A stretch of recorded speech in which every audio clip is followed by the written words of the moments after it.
अस्सलाम वालेकुम everyone, welcome back to हमारे ब्लॉग्स। कैसे हैं आप लोग सब? उम्मीद करते हैं आप लोग सब खैरियत से होंगे, खुश होंगे और अपने घरों पे सेफ होंगे। तो क्या चल रहा है भैया आप लोग की लाइफ में? इधर तो जैसे कि आप लोग देख रहे हैं सुबह का टाइम है और कुछ ज़्यादा ही सुबह का टाइम है, तकरीबन कह सकते हैं ये 8 बजे का टाइम है और हम कर रहे थे नाश्ता, क्योंकि ये आज आपके साथ शेयर हो रहा है चांद रात ब्लॉग। वैसे टेक्निकली चांद रात तो होती नहीं है क्योंकि 9 ज़िलहज का दिन होता है और उसको वैसे हम बचपन से कहते हैं चांद रात। अच्छा खैर, ईद से पहले एक कॉन्सेप्ट है ना, दूसरा पहला दिन जो होता है ना, इससे पहले वाला दिन जो होता है वो चांद रात का दिन होता है, तो मुंह से यही निकलता है बचपन से ही ना। खैर इस दिन काम बहुत ज्यादा होते हैं असल में, तो इसलिए ना जल्दी से हमने सुबह उठ के नाश्ता किया और उसके बाद हमें जाना था अम्मी के लिए ना। अच्छा, हमें लेनी थी स्लीपर और हमें लेना था कुछ हरा मसाला लेना था जो कि बहुत ज़रूरी होता है। हरा मसाला लेना था और थोड़ा सा ईद के लिए थोड़ी सी ग्रोसरी करनी थी, मतलब दूध शीर नहीं, मतलब सवैयाँ लेनी थी, ख़त्म हो गई थी। थोड़ा सा सामान हमारा रहता था, तो अम्मी ने कहा कि अभी चले जाओ, सुबह ही जाके ना डन कर दो अपना बाहर वाला काम, फिर ये होगा कि घर में आके जो घर में थोड़े बहुत काम रह गए हैं, समेटना है, जो भी काम करना है ना वो कर लेना। तो हमने यही करा कि हम फिर नाश्ता करके चले गए थे, कुछ 10:30-11 बजे के करीब ना चले गए थे। जल्दी चले गए थे हम, ताकि हम जल्दी फारिग हो जाए। अच्छा, हम इधर आए थे चेस पे, जो कि 2 मिनट चौरंगी के पास हैगा। इधर इसलिए आए थे, यहाँ से स्लीपर्स वगैरह अच्छी मिल जाती हैं, शूज़ वगैरह भी काफ़ी अच्छे मिल जाते हैं, तो हम लोग अक्सर यहाँ से आके ले लेते हैं। तो खैर थोड़ा बहुत जो सामान था वो लिया और यहाँ पर आते हैं तो पूरा ही एक्सप्लोर करते हैं, क्योंकि यहाँ पे बर्तन भी अच्छे मिल जाते हैं तो वो भी देखने ज़रूरी होते हैं। तो मतलब एक राउंड लगाना बड़ा ज़रूरी होता है, ताकि उससे पता चल जाता है क्या आया हुआ है और कुछ समझ में आता है तो वो ले भी लेते हैं। यार यहाँ पे ना बर्तनों की रेंज बहुत ज़्यादा होती है, मतलब ना आपको ये जो अभी मैं चेक कर रही थी ना, वो फ्रिज के अंदर जो बॉक्सेस रखे जाते हैं ना, जिसके अंदर आप वेजिटेबल्स वगैरह रख सकते हैं, तो ये काफ़ी ज़बरदस्त आए हुए थे, तो मुझे काफ़ी अच्छे लग रहे थे।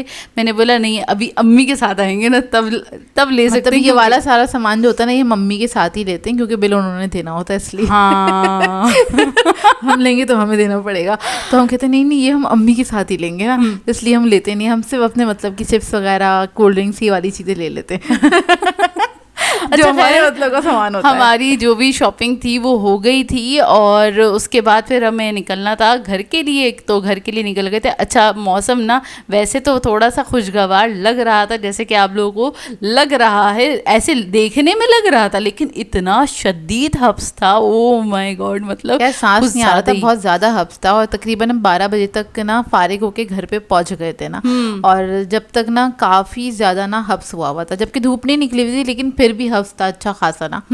और आप लोग बताइएगा भैया आप लोगों की ईद कैसी गुजरी, क्योंकि जब तक आप लोग ये व्लॉग देख रहे होंगे तो ईद तो गुजर चुकी होगी, तो ये आप लोगों की ईद कैसी गुजरी ज़रूर बताइएगा। गोश्त खा के फुल एंजॉय कर के गुजरी, या फुल थकन वाला माहौल बना हुआ था, हमारी तरह काम कर के गुजरी आपकी ईद? ये हमें कमेंट करके ज़रूर बताइएगा। मसरूफ तरीन ईद होती है और ये सबसे ज़्यादा ना थकने वाली ईद होती है, ये वाली बकरीद जो होती है। वाकई। तो खैर अच्छा, ये हम घर पहुँच गए थे और घर आने के बाद कुछ देर के बाद फिर हमने खाना खाया। खाने में था चिकन का, अम्मी ने सालन बनाया हुआ था, क्योंकि जाहिर है फ्रिज के अंदर जो कोने खांचे में चीज़ें होती हैं ना, वो पका के ख़त्म भी करनी हो। जाहिर सी बात है, ऐसे ही होता है, सबके घरों में ही ऐसे ही होता होगा।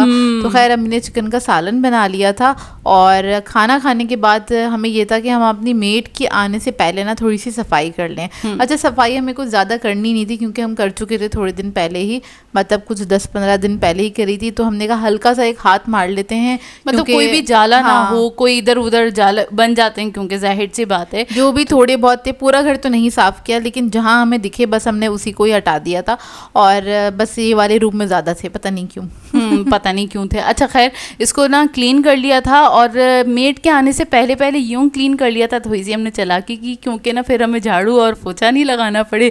तो ना जैसे ही हमारा ना ये हम फारिग हुए थे ना, तब तक मेड आ गई थी, मतलब मेड आ जाती है और वो फिर झाड़ू पोछा, क्योंकि झाड़ू पोछे के लिए ही रखी हुई है मेड, या वॉशरूम्स वगैरह धोती हैं मेड्स ना, तो बाकी का जो काम होता है ना, जैसे कि समेटना है, डस्टिंग करनी है, वो वाले काम में हम लग जाते हैं साथ साथ ना। और फिर उसके बाद क्या होता है कि बहुत जल्दी काम हो जाता है, ज़्यादा टाइम नहीं लगता, मतलब 1 घंटा लगता है उनको काम करने में और हमें भी 1 घंटा ही लगता है, उसमें हमारा पूरा घर ना डन हो जाता है। फिर रह जाता है हमारा किचन, तो किचन के अंदर फिर हम जाते हैं और फिर किचन को देखते हैं। अच्छा, ये वाली सारी जो चीज़ें होती हैं ना, ये होता है ये कि आप एक एक करके जब काम कर रहे होते हैं ना, और एक दिन पहले ये होता है कि ना हमें पता है ईद पे तो बहुत सारे काम है करने के लिए, लेकिन ये जो सफाइयों वाले काम है हम पहले से डन कर लें ताकि इसमें हमारा टाइम ना जाए।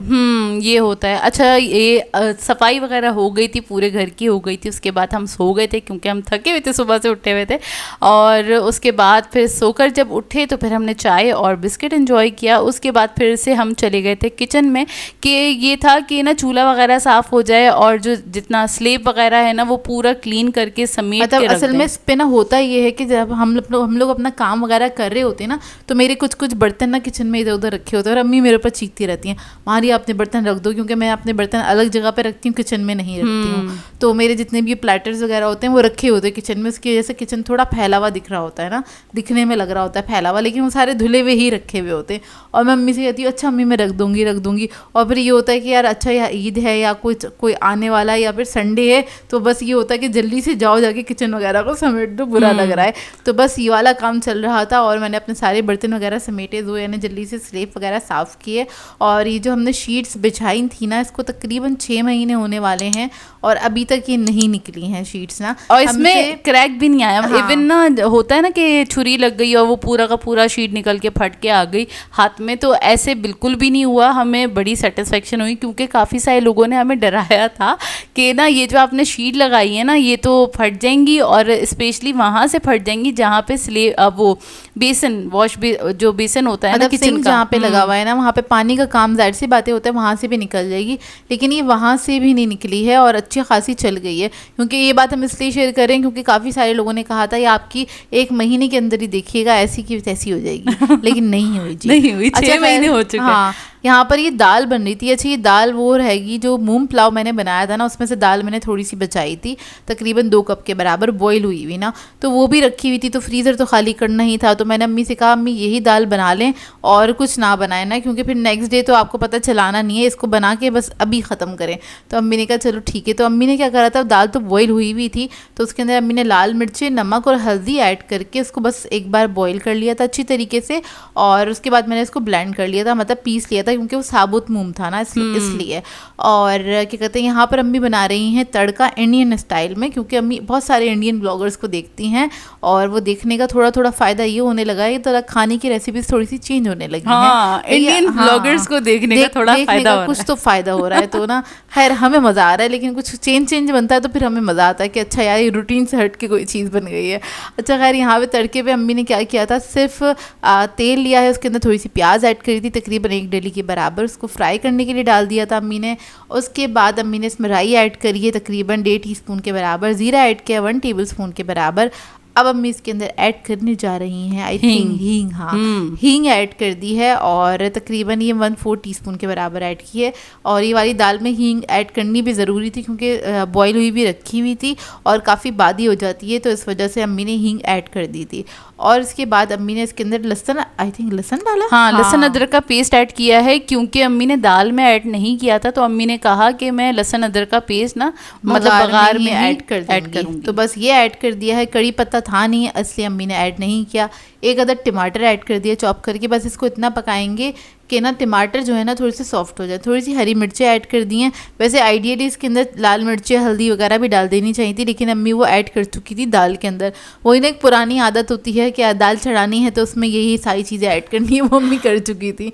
लेकिन मैंने अम्मी से कहा अम्मी नॉर्मली, अच्छा हमारे यहाँ मूंग की दाल बनती है, बहुत कम बनती है, तो उसमें हम लोग इसी तरीके से तड़का लगाते हैं, लेकिन हम ना सारे मसाले जो है ना वो तड़के में ही ऐड कर देते हैं। वो बिल्कुल सादी बॉईल की हुई होती है। किसी दिन वो भी शेयर करूँगी आप लोगों के साथ। अच्छा खैर, ये तड़का लग गया है, लेकिन ये दाल इतनी मज़ेदार बन के तैयार हुई थी, बहुत ही मज़ेदार बनके तैयार मतलब इसके साथ अम्मी ने बनाए थे ज़ीरा राइस। हाँ, और ये इस तरह की दाल ना अम्मी ने फर्स्ट टाइम बनाई थी, क्योंकि ये मूंग की दाल इस तरह से कभी भी पतली वाली नहीं बनी, मतलब जिस तरह से हरी छिलकों वाली दाल नहीं बनी है कभी भी ना। तो ये बनी थी, लेकिन टेस्ट इसका बहुत अच्छा था, नो डाउट ना। आप भी ट्राई कीजिएगा, अच्छी लगेगी। अच्छा खैर, हरा मसाला हम लोग अपने एरिया में से ही लेकर आए थे और ये तकरीबन 40 या 50 रुपीज़ की एक बंडल हमें मिला था, जो कि 10 रुपये का मिल रहा होता है, नॉर्मल डेज़ में मिल रहा होता है, क्योंकि हमें ना चीज़ पे ना वो नहीं मिला था हरा मसाला, उनका हरा मसाला मरा हुआ था बेचारा तो हम लोगों ने उठाया नहीं, क्योंकि मुझे बिल्कुल भी नहीं अच्छा लग रहा था हरा मसाला। तो खैर ये मैं लेकर आ गई थी, तो फिर इसको मैंने सोचा इतनी महंगी लेकर आई हूँ तो उसको मैं इज्जत के साथ ज़रा फ्रिज में रखूँ एहतियात से, ताकि हमारे 3 दिन आराम से गुजर जाएं। जाना ना पड़े, क्योंकि अगर आप ईद के दिन पे जाके लेंगे तो फिर ये आपको बहुत ही महंगी मिलेगी और या फिर मिलेगी ही नहीं, ऐसा भी होता है। वैसे गलत बात है ना कि जो त्यौहार होते हैं ना तो उसमें चीज़ें महंगी नहीं करनी चाहिए। जैसे कि रमज़ान में बहुत सारे लोग ना बहुत सारी चीज़ें महंगी कर देते हैं, बहुत गलत बात वो है। लोग सोचते हैं यार यही तो दिन है कमाने के, हाँ, बस ये भी बात यही है। 2 दिन है कमाने के, पूरी जिंदगी का अभी कमा लो बस। हाँ। ये वाला कॉन्सेप्ट होता है। अच्छा खैर, उसके बाद फिर ना हम आ गए थे खाना खाने के लिए। तो खाने में ना ये जो ज़ीरा राइस अम्मी ने बनाए थे उसके साथ इस दाल का क्या कॉम्बिनेशन था, ओ माय गॉड, ज़बरदस्त वाला था। इस तरह से ना बना के ज़रूर देखिएगा।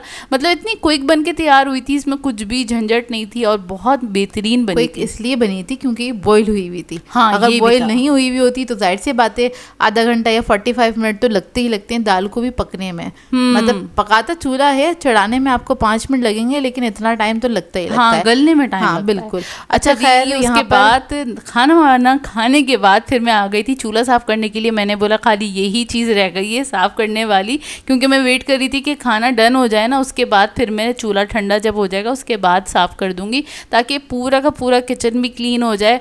और इसी तरह से चल रही होती है जो ईद की जो तैयारियाँ हो रही होती हैं, तो इसी तरीके से चल रही होती हैं। क्या आपके घरों में भी ऐसे ही हाल होता है? ज़रूर कमेंट करके बताएगा, क्योंकि ना ये होता है कि ना ईद वाले दिन ज़्यादा काम निकल के ना है, क्योंकि वैसे ही बकरा ईद में बहुत ज़्यादा काम होते हैं, है ना पिया? बकरा ईद हो या मीठी ईद हो, क्योंकि घर वाले जो होते हैं ना, घर के जो मर्द हजरात होते हैं वो तो चले जाते हैं नमाज़ पढ़ने के लिए। वो नमाज़ पढ़ने जाते हैं तो हमें फ़ौरन किचन में जाना पड़ता है, क्योंकि उनके लिए नाश्ता वगैरह आपको रेडी करना होता है। तो हम तीनों आ जाते हैं किचन के अंदर। तो जोया ने कहा यार मैं पहले से साफ़ करके रख दूँ, सुबह मैं उठूँगी मुझे गंदा मिलेगा, फिर टाइम वेस्ट होगा ना। ऐसा होता है कि सुबह आपको 6:30 बजे के करीब उठना पड़ता है, या फिर सम टाइम 5 बजे जो नमाज़ की टाइम होती है इस हिसाब से।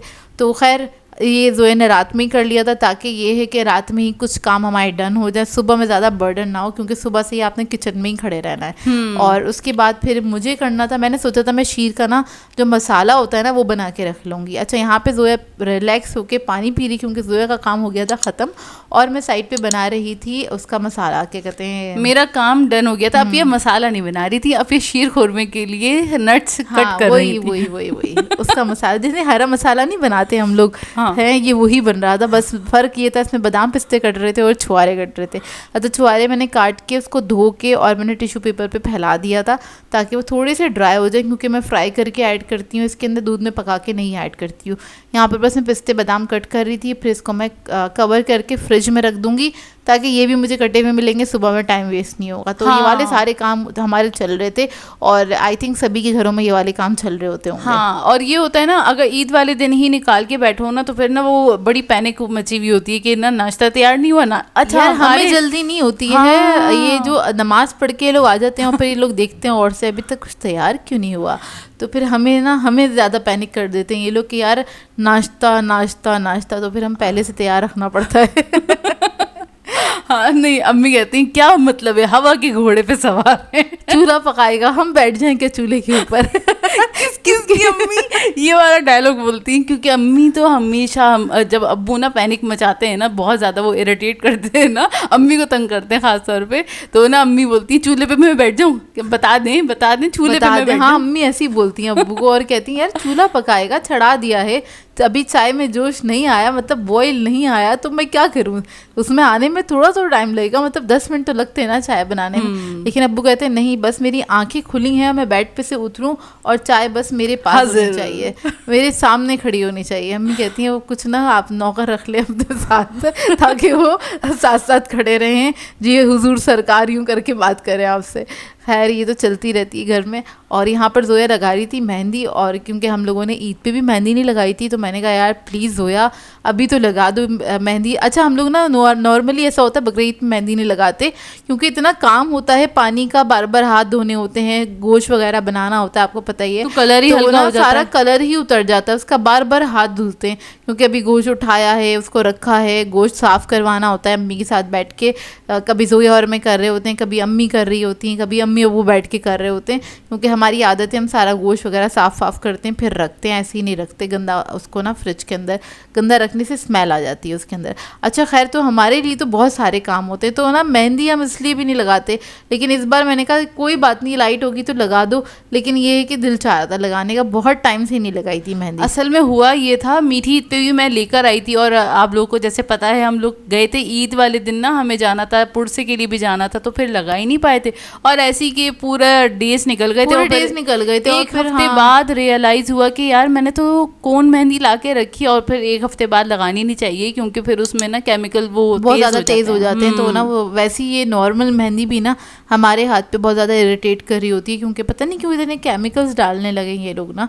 तो खैर बड़ा बर्दाश्त करके बैठी हुई थी, बहुत मिर्चें लग रही थी मेरी फिंगर्स में। मैंने कहा था बस खाली फिंगर्स लगा दो, ज़्यादा कोई भरा हुआ डिज़ाइन नहीं लगाओ, लेकिन ये भी बहुत खूबसूरत लगा था डिज़ाइन। और मेरे जोया ही लगाती है मेहंदी, और अपने भी जोया ही लगाती है मेहंदी। जाहिर है मुझे ही आती है मेहंदी लगानी, नहीं वैसे अपिया को भी आती है मेहंदी लगाना, लेकिन अब वो कहते हैं ना कि शौक नहीं है, जिस तरह मुझे भी केक बनाना आता है, अपिया को भी बनाना आता है, लेकिन मैं ज़्यादा नहीं बनाती, बहुत शादर नादर, मतलब कभी ऐसी इसी तरह मैं भी कभी मेहंदी लगाती हूँ, और मेहंदी आती है मुझे भी लगानी, और अच्छी आती है, अल्लाह का शुक्र है। जबकि मेरी ड्राइंग अच्छी नहीं है, लेकिन फिर भी मुझे मेहंदी अच्छी लगानी आती है। सिलाई वाला हिसाब भी यही है मतलब अपिया नहीं सीती, फिर मैं सी लेती हूँ। जोया सीती है, सीखा मैंने था, लेकिन जोया को शौक था तो जोया ने ज़्यादा अच्छा सीख लिया, लेकिन मुझे अच्छा नहीं लगता सीना, पता नहीं क्यों, मुझे घबराहट सी होती है मशीन को देख के। अच्छा खैर, आप लोग बताएगा ये फिंगर्स कैसी लग रही हैं अपिया की, मतलब मेहंदी का डिज़ाइन कैसा लग रहा है। मैंने कोशिश की थी मैं कि बारीक सा डिज़ाइन लगाऊं, ताकि ना वो भरी भरी उंगलियां ना अच्छी लगती हैं, मुझे तो खैर अच्छी लगती हैं।